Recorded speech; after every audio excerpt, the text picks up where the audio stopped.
Right, మనతో పాటు మాట్లాడడానికి భారత్ కోటేష్ నాయక్ ఉన్నారు. సో అయితే ఇప్పుడు స్థానిక సంస్థల ఎలక్షన్కి సంబంధించి ఆల్రెడీ బీసీ బిడ్డలకు అన్యాయం జరుగుతుందని చెప్పి చాలా మంది అయితే వాపోతున్నారు. సో కంప్లీట్గా చూసినట్టయితే అటు బీసీ బిడ్డలకు అటు రిజర్వేషన్ అనేది 42 రిజర్వేషన్ అమలైన తర్వాత దాని గురించి మాట్లాడిన తర్వాతే అటు స్థానిక సంస్థలు ఉంటాయి అని చెప్పిన ప్రభుత్వం ఇప్పుడు సడన్గా ఈ స్థానిక సంస్థలు పెట్టడం అనేది కూడా చాలా దారుణం అని చెప్పి కూడా చాలా మంది వాపోతున్నారు. సో అందులో మనతో పాటు ఇప్పుడు మాట్లాడడానికి బీఆర్ఎస్లో సీనియర్ నాయకుడు అటు 2001 నుంచి కూడా తను బీఆర్ఎస్ పార్టీలో ఉన్న కార్యకర్తగా అయితే మనకు తెలుసు. సో తను మనతో మాట్లాడడానికి ఇప్పుడు రెడీగా ఉన్నారు. తన ద్వారా మరిన్ని విషయాలు తెలుసుకుందాం. నమస్తే అన్న. నమస్తే అన్న, నా పేరు భారత్ కోటేష్ నాయక్.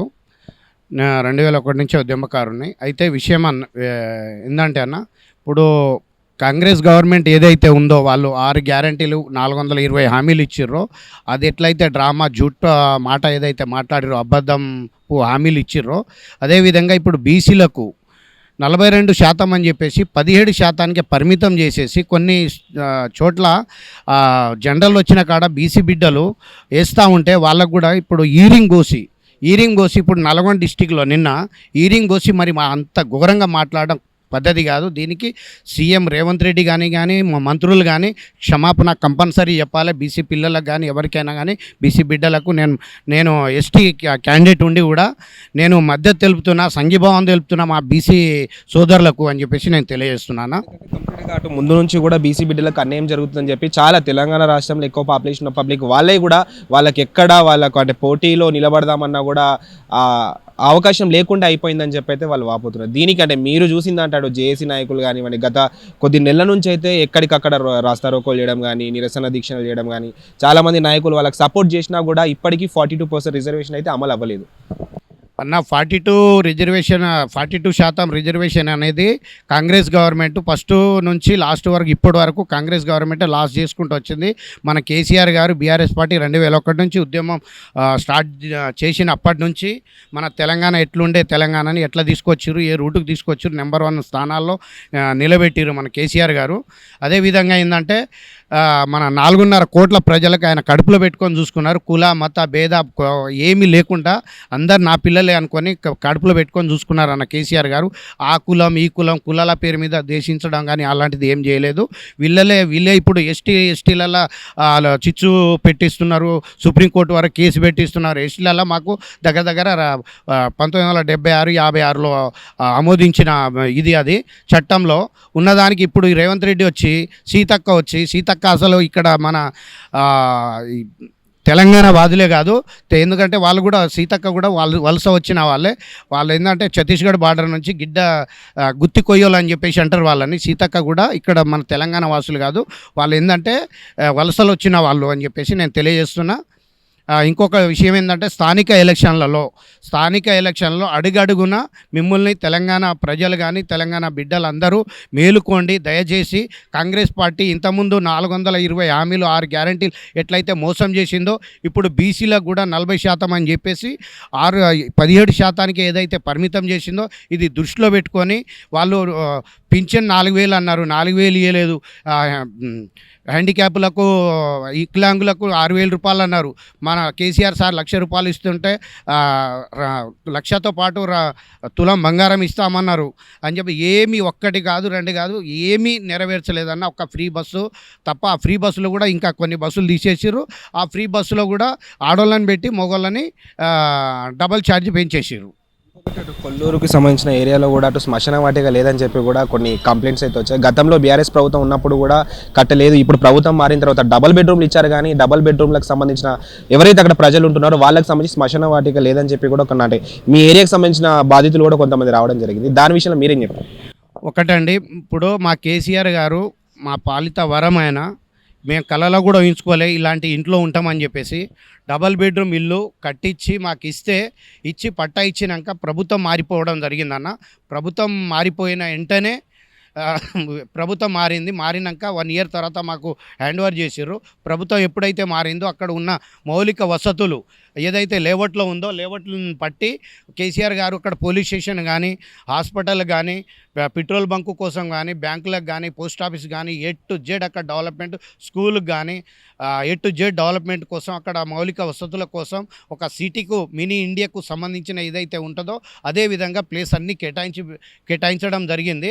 అయితే గత ప్రభుత్వం మారిన వెంటనే మేము వాళ్ళకు 2 సంవత్సరాల నుంచి లెటర్ ఇస్తున్నాము, కాంగ్రెస్ గవర్నమెంట్కు లెటర్ ఇస్తున్నాం. సీఎం రేవంత్ రెడ్డి గారికి ఇచ్చినాం, పొన్నం ప్రభాకర్ గారికి ఇచ్చినాం, మన హౌసింగ్ మినిస్టర్ అయిన పొంగులేటి శ్రీనివాసరెడ్డి గారికి ఇచ్చినాం, ఉత్తమ్ కుమార్ రెడ్డి గారికి ఇచ్చినాం.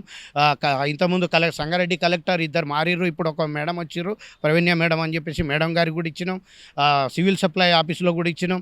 అనేక సంబంధిత అధికారులకు కానీ, మంత్రులకు కానీ లెటర్లు ఇచ్చినాం. కానీ ఎప్పుడు మా కాళ్ళ చెప్పులన్నీ అరిగిపోయినాయి, కానీ వాళ్ళు ఎప్పుడు పట్టించుకోలేదు. ఇంకొకటి ఏంటంటే అక్కడ ఉండకపోతే మీ ఇల్లు క్యాన్సిల్ చేస్తామని చెప్పి భయాందోళనతో ఇక్కడ నుంచి సిటీ నుంచి పబ్లిక్ అందరు అక్కడికి రావడం వల్ల యాక్సిడెంట్ రూపంలో మా ఇల్లు మేము అక్కడ ఉండకపోతే క్యాన్సిల్ ఎట్లా అయిపోతుందో అనే ఉద్దేశంతో దగ్గర ఇప్పటివరకు 25 మంది చనిపోవడం జరిగిందన్న. ఇప్పుడు చనిపోయిన ప్రాణాలని వాళ్ళు ఏమైనా తిరిగి ఇస్తారా? మాకు ఇప్పుడు చాలా మంది చనిపోయారు. అదేవిధంగా ఇప్పుడు విద్యాశాఖ మినిస్టర్ ఆయన దగ్గరనే పెట్టుకున్నాడు, సీఎం దగ్గరనే. మా దగ్గర 20,000 మంది విద్యార్థులు ఉన్నారు. 20,000 మంది లైఫ్ మొత్తం వేస్ట్ అయిపోయింది అన్న ఈ సంవత్సరం మొత్తం. ఎందుకంటే అక్కడ స్కూల్ ప్లేస్ ఉంది, స్కూల్ కట్టించి కనీసం కమిటీ హాల్ ఇస్తాం, మేము కమిటీ హాల్లో పెట్టుకోండి, టీచర్లను పంపి అని చెప్పేసి డిఓ గారికి కానీ, ఎంఈఓ గారికి కానీ, కలెక్టర్ గారికి కానీ అందరికీ లెటర్ ఇస్తే కూడా ఇప్పటివరకు టీచర్లు ఒక 6 టీచర్లు మాత్రమే ఉన్నారు. 6 టీచర్లు 2,200 మంది పిల్లలు ఉన్నారు. వాళ్ళకు కూడా ఒకరికి సౌండ్, ఒకరికి అన్ని క్లాసులు కలిసి కూర్చుంటున్నారు. ఇది ఉందన్న అక్కడ పిల్లలకు మాత్రం లైఫ్ మొత్తం వేస్ట్ అయిపోయింది విద్య అనేది. మీరు ప్రభుత్వాన్ని కోరేది ఏంది మీ తరఫు నుంచి? ఇంకొక విషయం ఏంటంటే అన్న, మొన్న జూబ్లీహిల్స్ ఎలక్షన్ అప్పుడు వచ్చిర్రు కంటిన్యూ. పొంగిలేటి శ్రీనివాసరెడ్డి అయితే 9 రోజులు వచ్చిర్రు, ఉత్తమ్ కుమార్ రెడ్డి ఆల్ మంత్రీస్ అందరు వచ్చిర్రు. ఒక ఖమ్మం ఎంపీ అక్కడనే పడక వేసుకున్నారు, ఆడనే పడుకున్నారు, 12 రోజులు ఆడనే ఉన్నారు. కోట్ల రూపాయలు తీసుకొచ్చిర్రు, కానీ ఎలక్షన్ కోసం ఖర్చు పెట్టుకున్నారు, వచ్చేసిర్రు. మా దగ్గర నుంచి ప్రాపర్టీ ట్యాక్స్ రూపంలో కానీ, కరెంటు బిల్లు రూపంలో లక్షలలో మా దగ్గర నుంచి తీసుకుంటారే, కానీ ఇప్పటివరకు ఒక చిల్లి గవ్వ రూపాయి కూడా కాంగ్రెస్ పార్టీ నుంచి ఖర్చు పెట్టలేదన్న అక్కడ. ఇంకొకటి శ్మశాన వాటికలు, ఇప్పుడు ఎవరైనా చనిపోతే బొంద పెడదామంటే ప్లేస్ లేదన్న. ప్లేస్ ఉంది, కేసీఆర్ గారే మొత్తం గ్రేవ్ యార్డ్ మొత్తం ఇచ్చిర్రు, కానీ దాని చుట్టూ డెవలప్మెంట్ చేయాలి, బౌండరీ వాల్ వేయాలి. ఇంకా ల్యాండ్ కూడా పక్క వాళ్ళు కూడా కబ్జా చేస్తున్నారు, చుట్టూ బౌండరీ వాల్ కావాలని చెప్పేసి సంబంధిత అధికారులకు అందరికీ లెటర్ ఇచ్చినాం, మినిస్టర్లకు ఇచ్చినాం, అందరికి ఇచ్చినా. కానీ ఇప్పటికిప్పుడు మొన్న జూబ్లీహిల్స్ ఎలక్షన్ అప్పుడు మీకు అంతా ల్యాండ్ అంతా డివైడ్ చేసినాం, మీకు బౌండరీ వాల్ వచ్చేసింది అన్నీ. ఇప్పటి వరకు అక్కడ అసలు ఒక తట్టెడు మట్టి తీయలే, ఒక ఇటుక పిల్ల కూడా పెరవలేదు. ఇప్పుడు మనుషులు చచ్చిపోతే ఎక్కడ తీసుకెళ్ళాలి? సీఎం రేవంత్ రెడ్డి ఇల్లుని బొందలగడగా మార్చమంటారా? సీఎం రేవంత్ రెడ్డిని మూసీలో బొంద కట్టమంటారా? ఒకటే చెప్పాలి మాకు. లేకుంటే సీఎం రేవంత్ రెడ్డి చచ్చిపోతే వాని ఇంట్లోనే బొంద పెట్టుకుంటారా? అక్కడ ఆయన లెక్క అందరు ప్రజలే అనుకోవాలి, ఆయన చుట్టాలనుకొని ఏమైనా అనుకోని. నేను ఎందుకు మాట్లాడుతున్నా ఈ విధంగా అంటే, నేను ఆవేశంతో మాట్లాడుతున్నా. నేను లెటర్ ఇచ్చి అలసిపోయినా.